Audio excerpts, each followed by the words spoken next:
We charge people that don't use any water. Put your mic back on. No. Call this to order. Stand for the Pledge of Allegiance.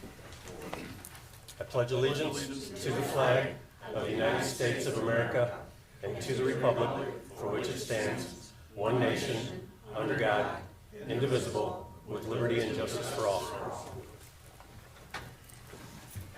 Roll call. Alsop. Here. Kirkshank. Here. Heiko. Here. Shield. Here. Musgrave. She called in and asked to be excused. Rankin. Here. Perkins. Here. We'll move on to consent agenda. All items listed under consent. wait. Oh, I'm sorry. We have to No, make a I'm motion sorry. to excuse Debbie from tonight's meeting. Are you making that motion? Yes. I'll support it. Sorry. All in favor? Aye. Aye. Now we'll move on to consent agenda. All items listed under consent agenda are considered to be routine and non-controversial by the village council and will be approved by one motion. There will be no separate discussion. If discussion is desired, that item will be removed from the consent agenda and discussed separately immediately after consent agenda approval in its normal sequence on the regular agenda.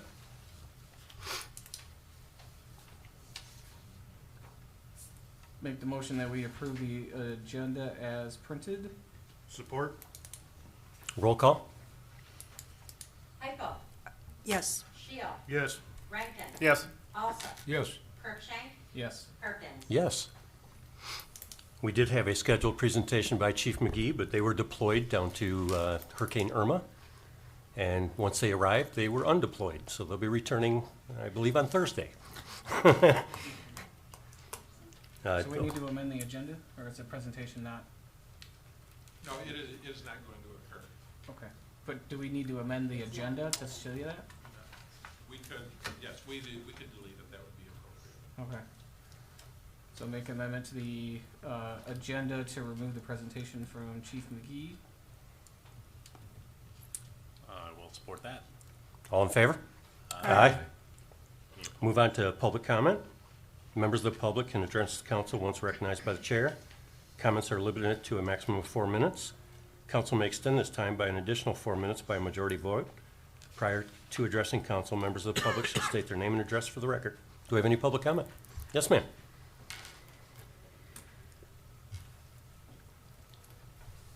Good evening. My name is Diane Jennings. I reside at 714 Hollybush Drive.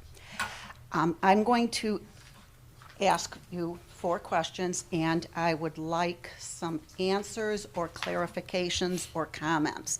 It is on the Saginaw Street issue. I know that you voted. It's done. Stripes have been done. That's not my problem. I mean, my issue tonight, it's not for an argument. It's just for some clarification.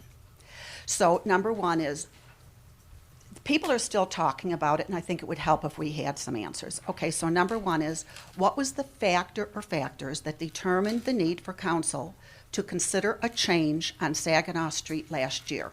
Why wasn't it done the year before that, the year before that? Why at this time was there discussion? Number 2, I believe the council has an obligation to this community of over 6,000 residents as elected officials to explain or justify your votes.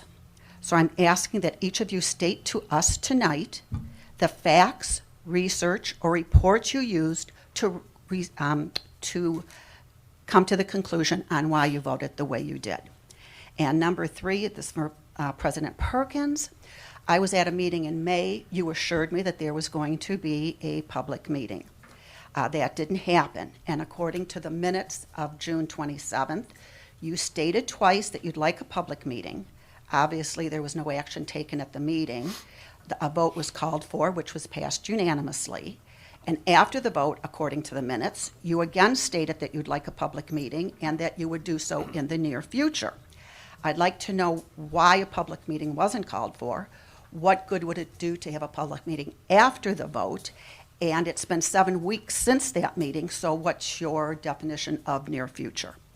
And number 4, this was for the village manager. Mr. Walker, you stated at that same meeting that, quote, "We felt it would change the feel of the thoroughfare." I'd like for you to clarify who we are and what you mean by the feel of the thoroughfare. What did it feel like before? What did it feel like after? And how do you quantify a feeling?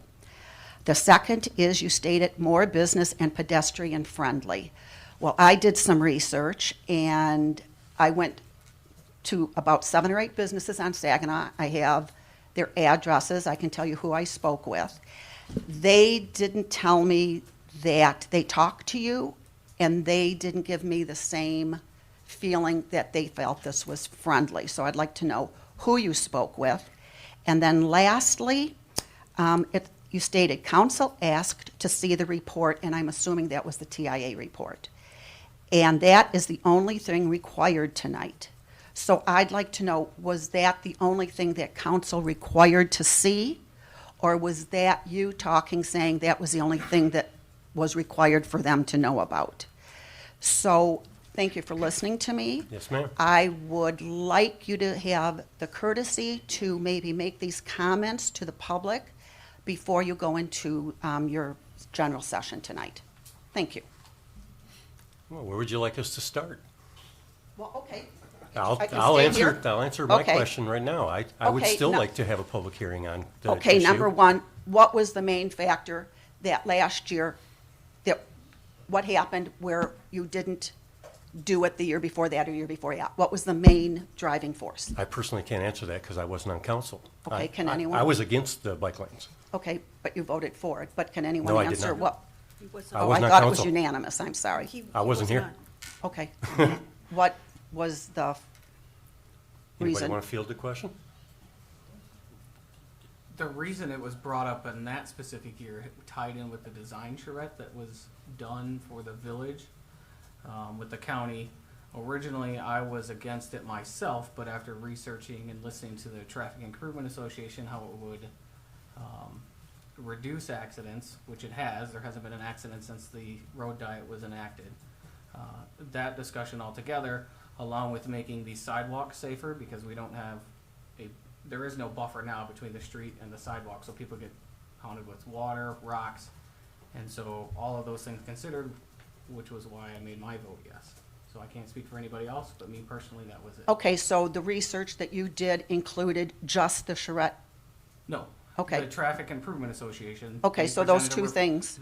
Those, yes, together in deciding my vote, yes. Okay, so you didn't talk to any of the businesses, any public, the citizens? There was multiple hearings before any of that was enacted last year, so if you. Okay, look Michigan back- State Police, any reports? Why would we get a report from the state police when we have our own PD? Okay. Well, I can interject that Ms. Hughes said she liked to do research, and she went to Redmond, Washington, and I don't know, I thought if you wanted to do research and find out what's happening within the state, you would go to like maybe the Michigan State Police for a report to find out what their findings are and their statistics, which doesn't always match what the TAI says. Instead of going to some community that has 60,000 people, and we have 6,000, where their median income for their homes are 500,000, where ours is 100,000. So I don't know why you would compare a community like that to our community. Well, there's multiple small communities in Michigan that have road diets or bike lanes. Right, but I was just referring to what Ms. Hughes said. I'm not sure what she said. I'm not So- either. Can't comment on Okay. that. I have no idea. I'm not sure. Okay, what was in the minutes, which is where I got my information. Okay, Mr. Perkins, about the public meetings. Oh, I would still like to have a public hearing about it. Okay, but why didn't you call for We one have beforehand? other agenda items that were already slated. Okay, but I came to you in May, you said there would be one before you made a decision in June. You had time, so why wasn't Well, there? I don't think a decision has ever been made in concrete. It's an ongoing discussion. But you've already voted, the stripes have been done. So are you saying you're going to have more public meetings before the stripes are done again next year to get more input? I believe that would be called for. Okay. And then, Mr. Walker, the questions that I had, that I took from the minutes from you. Well, so I'll need you to repeat those. Okay. So I'm just for clarification, and certainly there's nothing wrong with answering these questions. but Right, we don't, Typically, this, during public comment, this is not a Q&A type session. Right, I just thought that we could give her her answer and. No, it Right, would- that's well, why I said that they could wait until the end to make a comment. You know, it was, I was willing to walk back to my seat. Oh, yeah, no. Okay. And I'm not criticizing. Okay. Would just like to clarify that my office is always open. In fact, you've been to my office several times. Mm-hmm. If you ever want information, it's very easy to access that. Yes, And so indeed. just for future, council can handle these type of situations anyway in which you would like. But typically, public comment is just that, public comment. And then response could come back in the form of a report, or you could do Q&A as you like. Thank you, Mr. Walker. So I could come to your office to get these answers, or the questions, or the answers to these questions that I asked. Certainly, you've done it several times, but I'll be more than happy to answer them now if you'd like. Okay. The feel of the thoroughfare, I just was I don't understand. What was the feel before, what is it now, and Well, I think the Where do you feel get of the thoroughfare, that section of North Saginaw was that of a raceway. And you would have 2 lanes of traffic going in each direction. It was not uncommon to have the curb lane used as a passing lane only, in which cars would accelerate to pass slower moving vehicles in the left lane, which would put them within 12 to 18 inches of persons walking along the sidewalk along North Saginaw. Then additionally, if you went down North Saginaw heading north around Ganshaw Park, where the curve is by the Beacon and Bridge, it's certainly not uncommon for vehicles to leave their particular lane because of the narrowness of the lanes and cross over. So I think into the other lane. So I think the general feel of that section of roadway is that it is safer now or after the road diet than it was previous to the road diet. okay, you say the lanes are narrow. Are they wider now? No, but you don't have 2 cars side by side. But by the same token, we're traveling 0.8 of a mile down Saginaw, that's it. But you can go on Dixie Highway and you have 2 lanes going north, 2 lanes going south, no middle turn lane. They're traveling 45 miles an hour and higher. You have people turning left. You have people, it's, the right lane isn't a passing But lane. that's, you're mixing It's- apples and oranges there.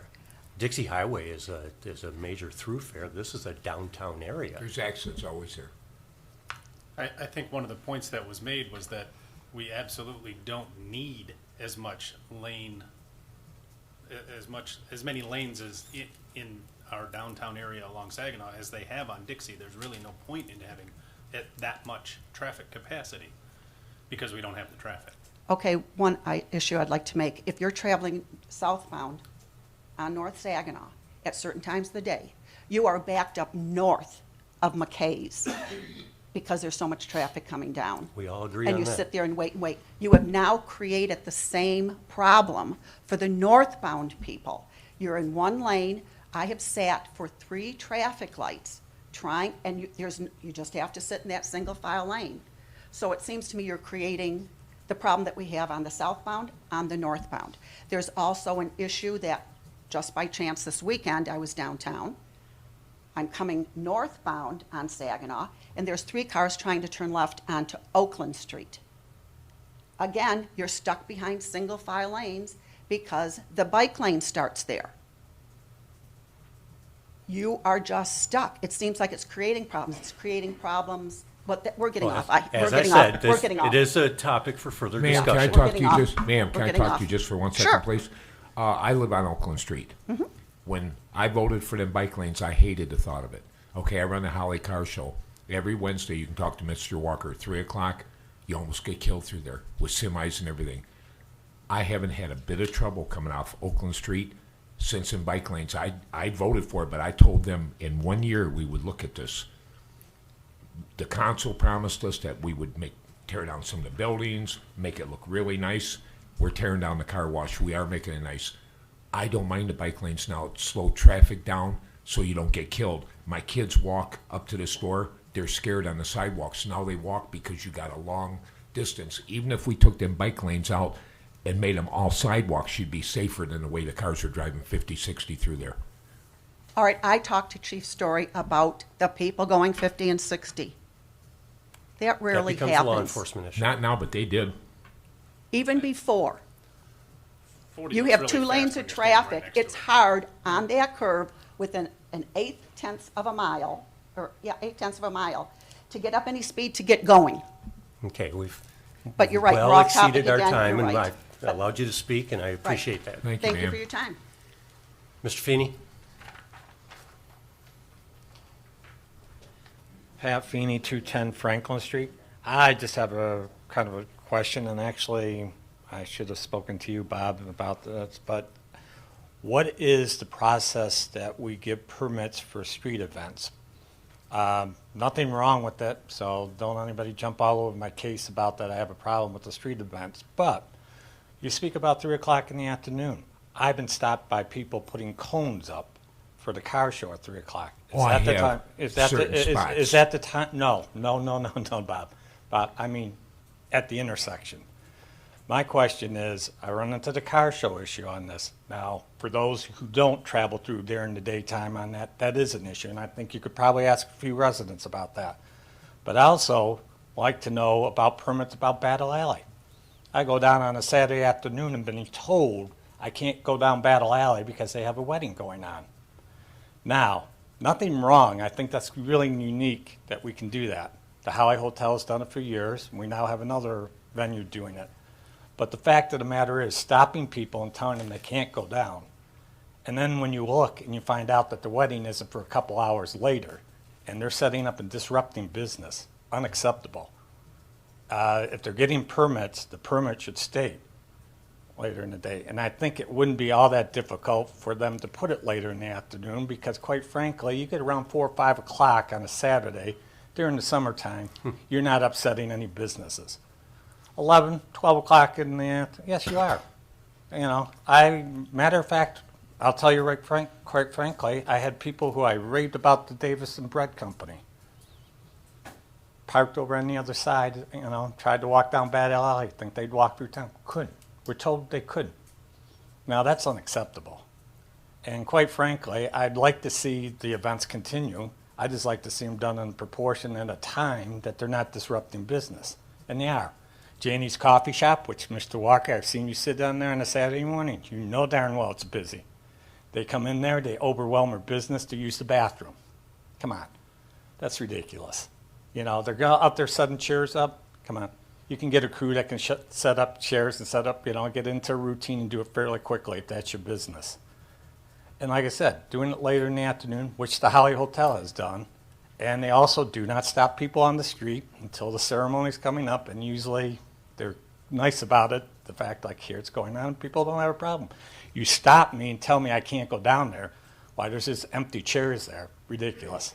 And the fact of the matter is, you need the venue on Saginaw Street to police itself a little bit better. Get people going across a crosswalk, standing there with drinks in their hand.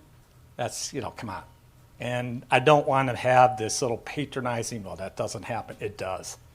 And I'd invite all of you the next time there's a wedding to watch. Don't interfere, just watch and see how it takes place. See if you can use the coffee shop. See if you can also use the Davisburg Bread Company. Thank you. Thank you, Mr. Feeney. Any further comment? Mr. Love?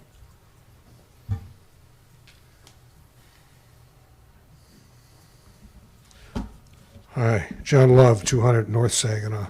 I wanted to talk about water.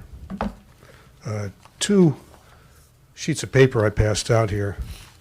The first one is the waterworks, and there's 2 sides to this page.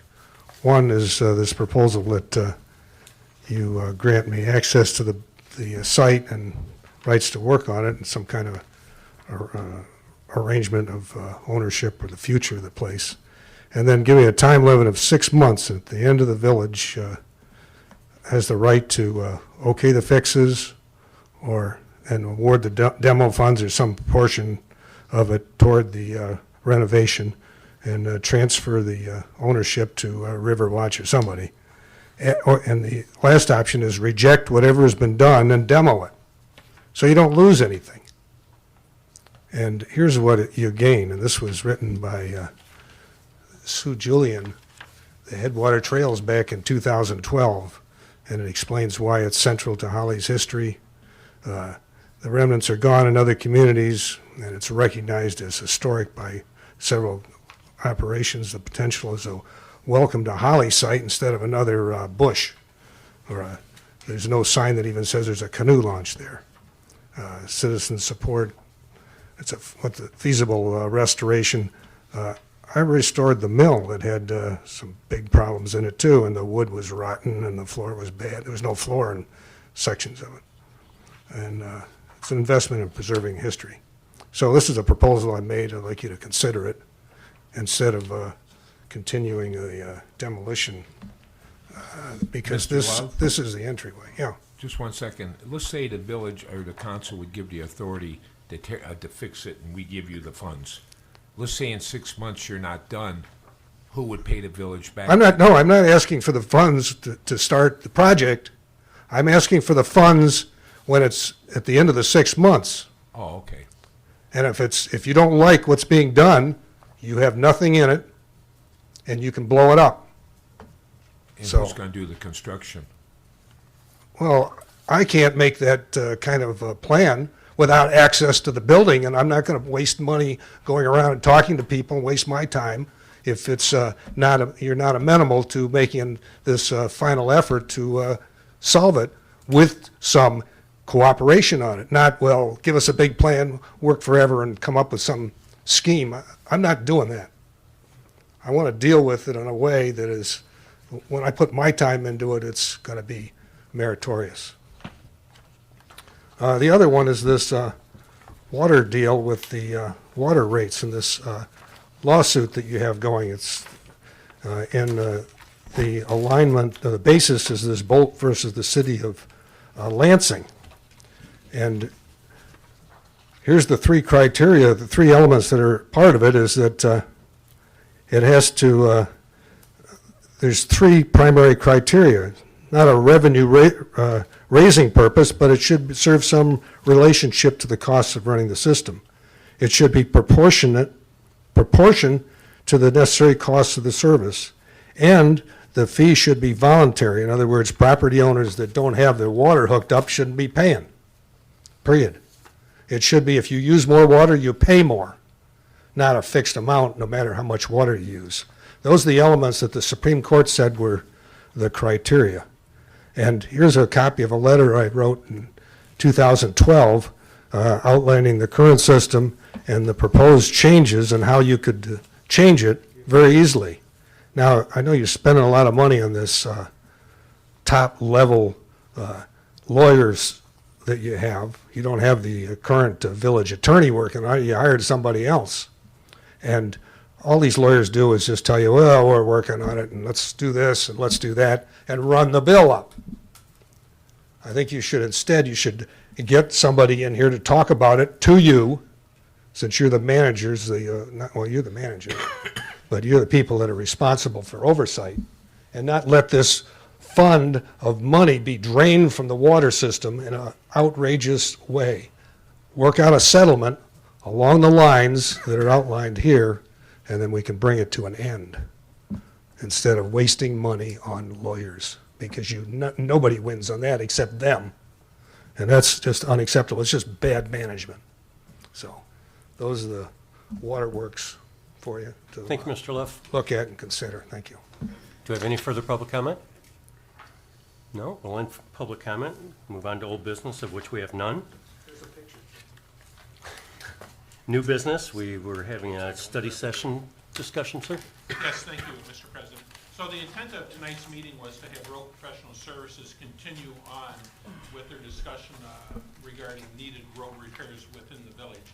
I mean, for all of us have driven through the various streets in the village, and so we know that we have lots of road repair, street repair that is going to be required in the next several years. If it's not addressed, of course, the situation will continue to deteriorate, and before you know it, we'll be replacing roads in their entirety.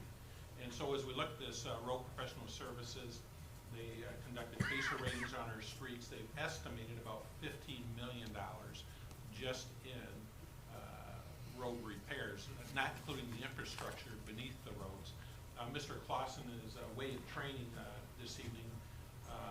If he were here, and I think he has stated previously, not only in budget workshops, but previous council meetings, that the infrastructure is every bit or more expensive than the actual road repairs itself. So if we have $15 million of asphalt and concrete repairs, then you have double or a little more than double of that by the time you add in your infrastructure repairs. So this is a problem that needs to be addressed. We know that it's a large amount of money. That's why we wanted to take some additional meetings to study this issue.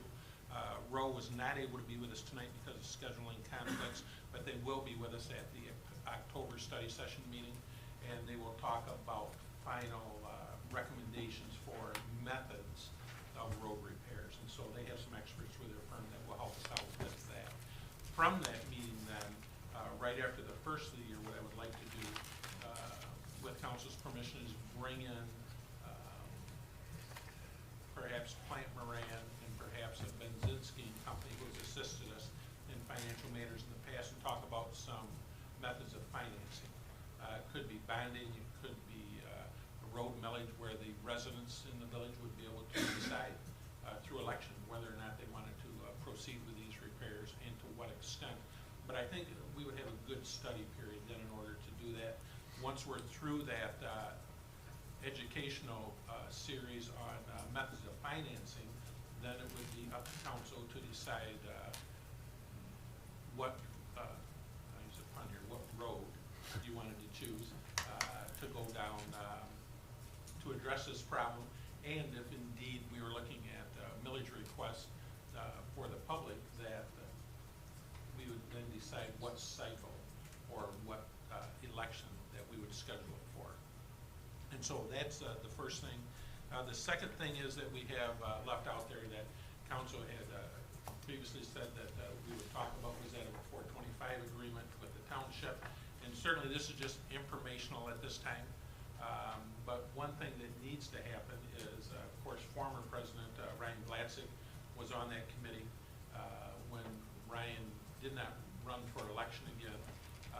That spot became vacant, and so council does not have to do it tonight. If you want to think about it, you can do it at the next meeting, but we would like a replacement name to serve on that committee. The township has already done that step on their end. We haven't.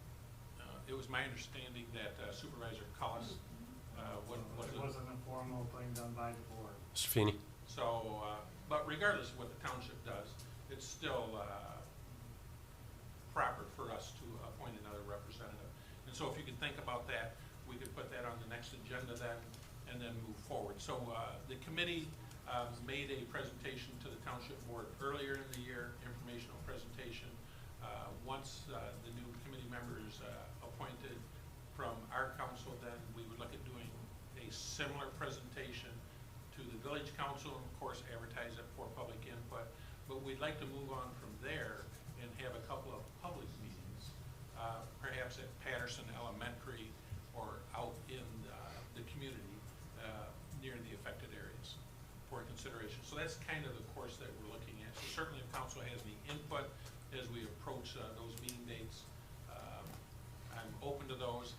But as it stands right now, unless council has other direction, we will have on the next council agenda the appointment of a committee member for the 425 committee, and then we will have slated a study session in November, although we have one meeting, but it shouldn't be a particularly long study session on the 425, so that we can move forward from there.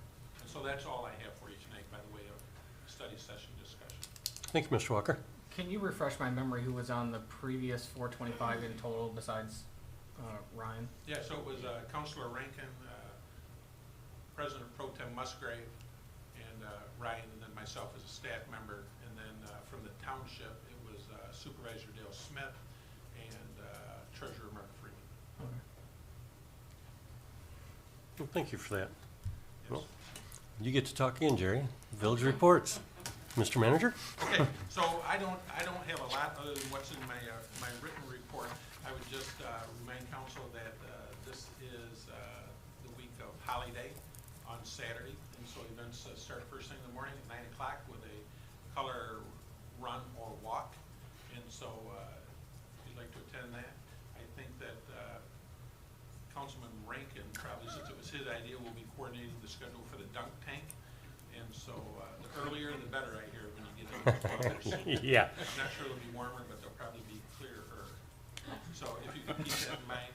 And we have pretty much the same schedule that we've had in the prior years with the color run, the parade coordinated by Ms. Hughes, community play day, which is always a huge success, the police and fire tug of war at 4 o'clock, followed by facility tours at the police station, fire station, and the water treatment plants. And so those are interesting tours, of course.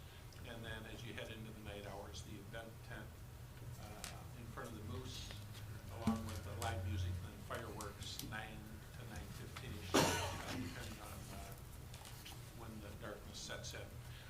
And just to answer Mr. Feeney's question regarding events on Battle Alley, I mean, he's 100% right.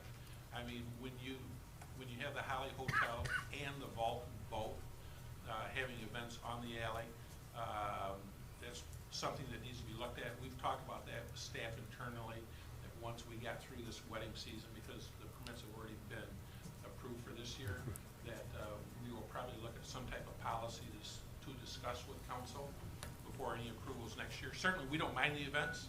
They're great events, and I think it's great for the town to bring a few hundred people to town for a wedding and kind of showcase what we have. We have something special here. But in saying that, just because somebody has a special event permit does not mean that nobody's allowed down that street. It just means that that venue has permission to use that street absent of cars. And so pedestrians are always welcome. Of course, a little courtesy and common sense, you know, and coordination, but it can be done correctly by the wedding promoters to do that. So we will be looking at that policy and moving forward with that. Agreed. Thank you, Mr. Walker. Ms. Bigger? Nothing really to add to my written report. I'm still working on getting all the audit reports done for my audit that will start the first week of October. And I'm looking forward to holiday this weekend. Outstanding. Nice weather and warm. And Let's this is hope. going to be dumped, right? Yeah. Who's going to be in the dunk tank? I think Chris will be in the dunk tank. Really? What time? I volunteered to go first, so 4 o'clock is when it starts. I'm going Outstanding. before Shield, that's all I know. You're going Is there a before who? list? That's great. Chris, is there a list? Okay. Not yet. No, I'm Not going yet. Are you before going to you. volunteer? Yeah, Same of figured course. Are you? Of course. I figured I'd come tonight and it doesn't matter. I'll be cool. Okay, let's move on to, Brian, you have anything for historical? Historic meeting is this Thursday, and Haya met, and unfortunately I was unable to attend due to a personal matter that I had to take care of. And I tried reaching out to Miss Alvarado and didn't hear back, so I right now don't have anything for All right. Haya. Mr. Rankin, I know you have plenty for parks. Well, I don't have much about the meeting. I was also absent at this past meeting. But you have a big But- event coming. I know. So, play day is 1 to 4 on Saturday. That's the parks event that we have kind of piggybacked Holiday onto. We've kind of melded those two together. So we do have, we've got 20 to 30 participants, businesses, schools, that will be having, offering event or activities for the kids to do at Crapo Park from 1 to 4. And then, of course, we have the tug of war between the police and fire at the end of the event. I'm not sure if the tug of war starts at 3:30 or 4 o'clock, but it rounds out the end of the event. So there'll be plenty of announcements, and Nick will be doing the DJing, so he'll make the big announcement and everybody will hear it. And then, of course, the dunk tank starts at 4 o'clock. So Get in line early. warm up your throwing arms and come dunk Is us there in a the cost water. for the dunk tank, or is that just totally free? There is going to be we are going to try and raise money for the fireworks by having the council person. I don't know if they settled on a fee schedule at the parks meeting, but I had suggested either like $1 a ball or 5 for 3 or something along those lines. So it'll be, not a huge fee for it, but we are trying to raise money for the fireworks. So 4 o'clock, Broad Street. I'll be in swim trunks. Outstanding. Thank you. Mr. Alsop? ZBA? Nothing. Nothing from ZBA? Community Dave? Center. No, we'll go community center, sure. We just had a meeting prior to this at 5:30 today. The community center has doubled the amount of times that the roller skating is being used in the gym. It's now 3 to 4 nights per week. Chaos Volleyball is using the gym more. A Wednesday night men's basketball program. And we have brought a karate program into the school 1 or 2 days per week. There are more Saturday rentals for sales events available. And we will have classes starting up in October. The Primitives show that was held last Saturday had approximately 400 plus attendees. Yoga starts at the end of September through the Veterans Resource Center. And the community center meetings will now be held quarterly, and the next meeting is December 12th. Thank you. Planning Commission? Planning Commission, the last meeting was just a continuation of the design charrette study and discussions surrounding that and the zoning, or updating of the zoning. Thank you. Last night at DDA, we only had one agenda item, and that was Dickens Festival asking to have some string lights put up on Battle Alley, which they were just asking, I believe they're gonna go to historical as well. Yes, sir. And then they'll go to the businesses, and there were some attractive looking lights. I think it would be a great addition, but that's all we had. Council comments, Ryan, do you have anything? Not much. Just looking forward to being first in the dunk tank. Mr. Rankin? Well, I didn't really have anything, but just to address Ms. Jennings' concerns about the road diet. You were questioning about the factors that made me vote to do this. The reduction of traffic was the biggest thing for me. Getting that traffic to A, slow down, and B, be further away from the sidewalks so that people using the sidewalks wouldn't feel like they were getting buzzed by truck mirrors every 5 seconds. The TIA people made a good analogy that really stuck in my mind, and is that when you have 2 lanes of traffic, the speed of the traffic is determined by the fastest driver. Everybody tries to keep up with them. But when you only have 1 lane, it's determined by the slowest driver because nobody can zip past them. That having been said, the results of the traffic study have shown that the speeds haven't really decreased that much, but what we've lost is the people at the very high end of the speed curve, so that everybody's doing more in that 30 to 35 to 37 mile an hour range, as opposed to having those outliers that are buzzing by doing 45.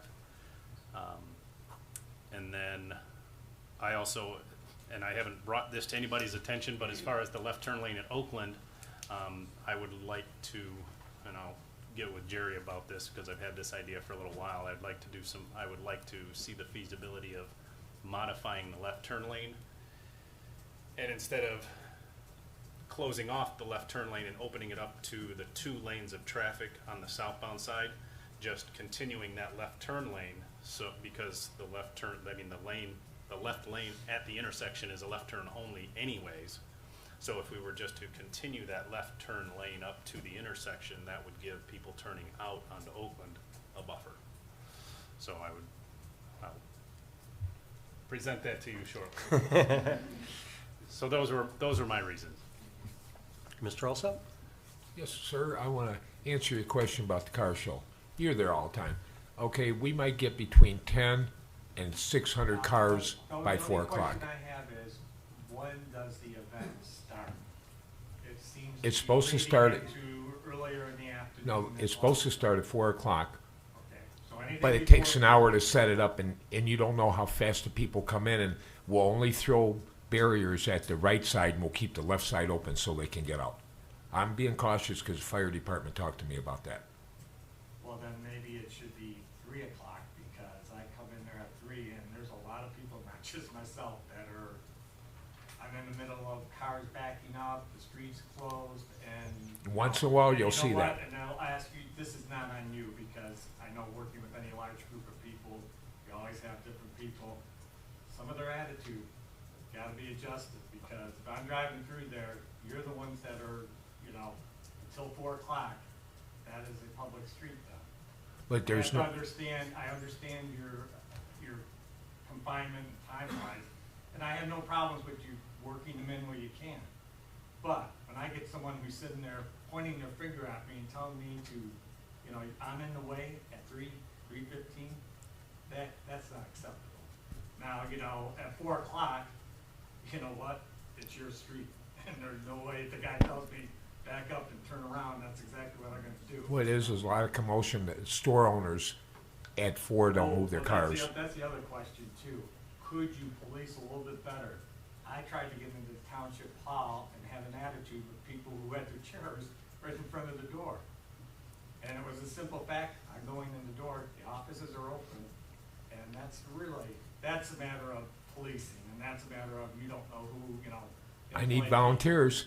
You want to volunteer to help for free? Mr. Alsop's putting the call out. Hey, just come down and spend a half a day and see the commotion. You'll see. No, I've seen the commotion, Bob, and I understand it's a lot of work, and you do a great job on it. All I'm asking is to be a little bit more, less intrusive. I mean, if you need to do it at 3, get the permit at 3. If that works for you, then people get used to, boom, 3 2 o'clock would be better. Oh, jeez. Okay, let's not go there. I'm not gonna sit there and say, I think you do a great job, just make sure it's a bit more coordinated. All right. Visit. Ms. Heupel?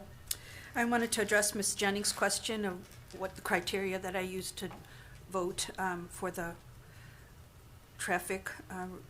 And I also went by the reduction of the traffic numbers provided to us by the traffic studies, and that it was in line with the design charrette. Primarily, I referred to the reports of the traffic studies.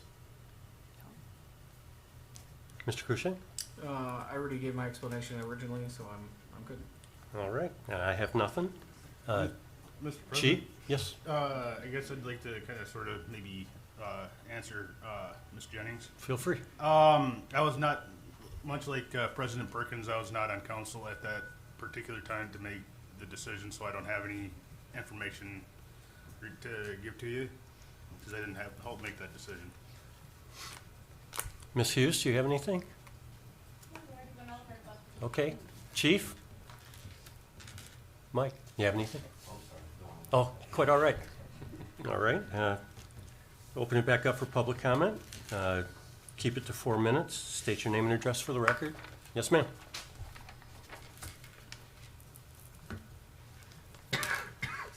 Diane Jennings, 714 Holly Bush Drive. I need your help with something. I didn't bring them because I forgot, but every Sunday, we get these little crappy papers thrown on our property. Do they have permits or licensing to do this? Because as far as I'm concerned, they're littering. I called the offices, and I want to interject here, those ladies are fabulous in your front office. I've called, I think, 3 or 4 times this summer asking for information. If they don't know it, they get back to you within a decent amount of time. They pass along the information to the right department, so things are getting done. It's just, I can't say enough about them. So anyways, I did call them. They gave me the number. I contacted these people 3 times. They're based in Texas. They assured me they would stop delivery. 3 months later, I'm still getting them. What do you want me to do with those papers? Throw it away. But I shouldn't have to clean up somebody else's litter. If I'm picking them up, I can bring them over here and I'll litter on your doorstep and you can clean them up. I get 3 or 4 of them a week. I get them too. So do I. We So all do. how do you stop? I have called. Do they have a permit? Do they have a license? I don't think. Mr. Walker, I don't think they need one. So they can just pretty much litter our town, and I'm sick of it. Yeah, so actually, they're not required to have a license. It's a First Amendment issue. And it's a problem not just in Holly. I mean, It's in everywhere. the managers group that I belong to, it's a problem in every small So what are you town. doing about it? There's nothing you can do. We contact. They're allowed, you so if contact- I wanted to pass things out, I could just go through the neighborhoods and just throw things around and nothing would happen to me? I wouldn't get ticketed for littering or anything? With the type of group that they are, merchant group that they are, or news group that they are, very similar to Tri-County Times. I mean, They at least put it in there's no- a receptacle. They They don't do. throw it. No, I know they do. No. Well, they don't throw it on mine. Yeah, no, there's nothing that can be done. Nothing you can do. I'm aware of, no. That's not the answer I wanted to hear. Okay, number 2. There were some trash barrels at Crapo Park that looked really cute. They were painted white, they have kids' handprints on them, darling. I'm walking, I don't know, sometime this summer, and all of a sudden I'm thinking, wait a minute, somebody's painting over those to make them this ugly brown. They are placed by the pavilion, which had brown posts, so now I guess they're kind of camouflaged. You wouldn't even know that trash receptacles were there.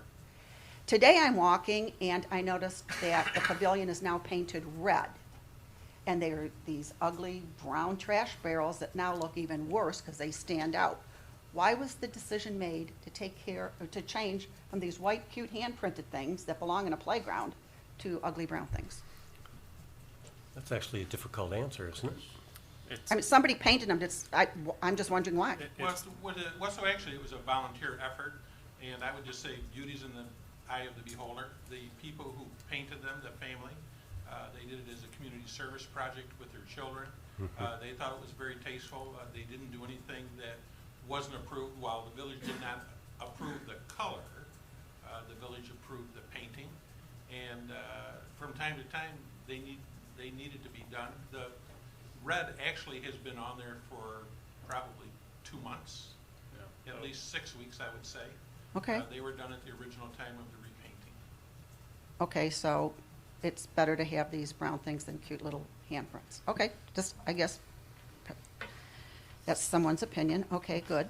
Okay, I was down trying to 1 get to minute. the bread company this weekend. Very busy downtown. I'm trying to go through the municipal park.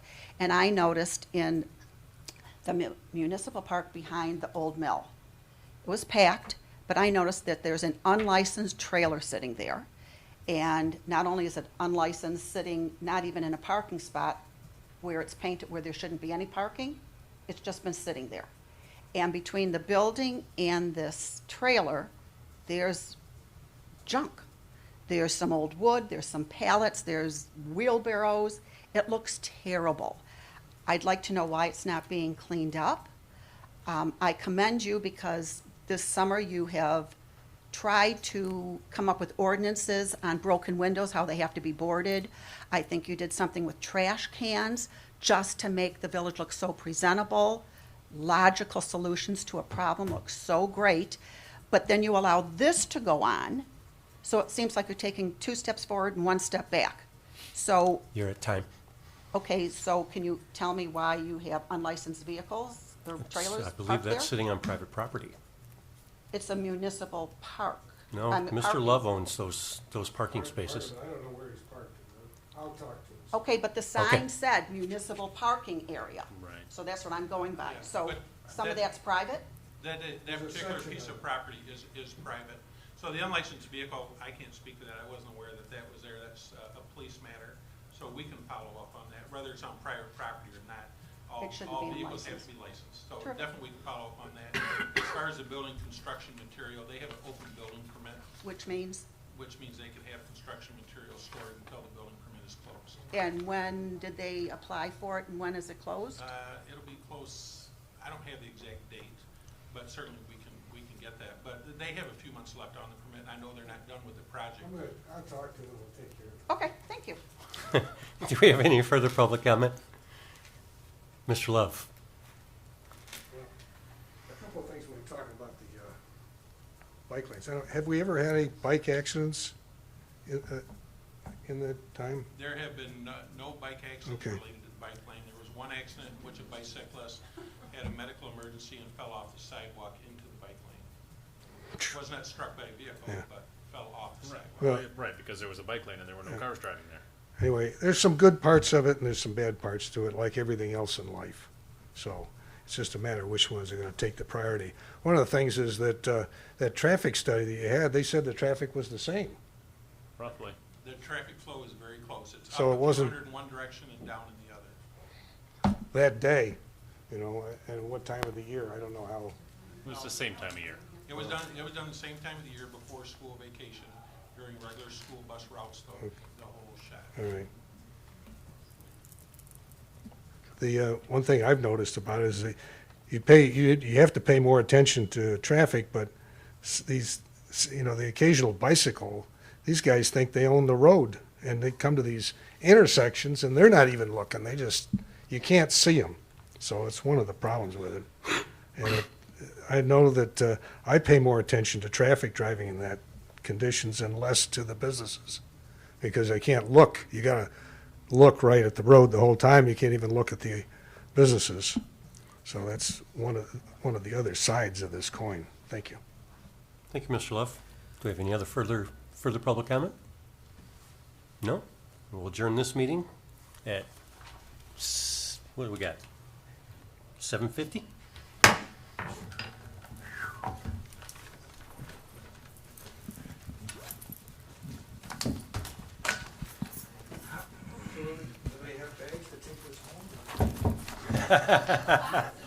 Take a box with you, John.